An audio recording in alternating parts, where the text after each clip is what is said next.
गेल्यानंतर मग ती काय केस दाखल करायची, इकडच्या पोलीस खात्यातल्या काही अधिकाऱ्यांना सांगितलं सरकार हिंदुत्ववादी आहे, गृहमंत्री आमचे देवेंद्र फडणवीस साहेब आहे, तुम्हाला अगर त्या पोस्टिंगवर अगर मजा येत नसेल ना तर अशी सगळी मस्ती करा, पण तुम्हाला अशा जिल्ह्यामध्ये घेऊन जाऊ ना ते बायकोला फोन पण लागणार नाही.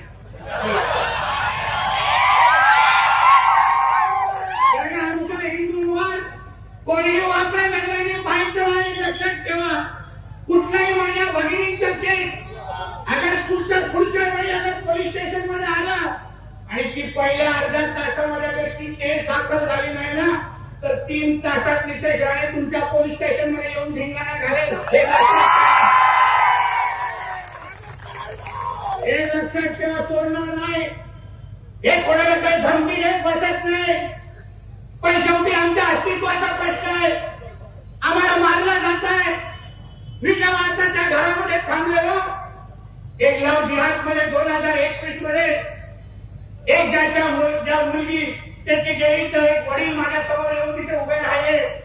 माझी सैनिक काय करायची असतील इथे कुठे करे, माझी सैनिक काय माझ्यासमोर उभे राहिले. मग त्यांच्या डोळ्यात आसून येत होते, मला बोलू पण शकले नाही बिचारे.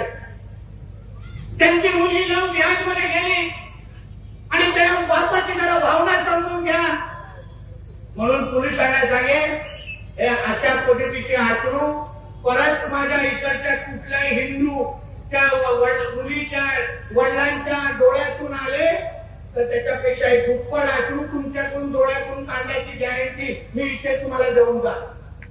मी काही गप्प वाचायला असणार नाही.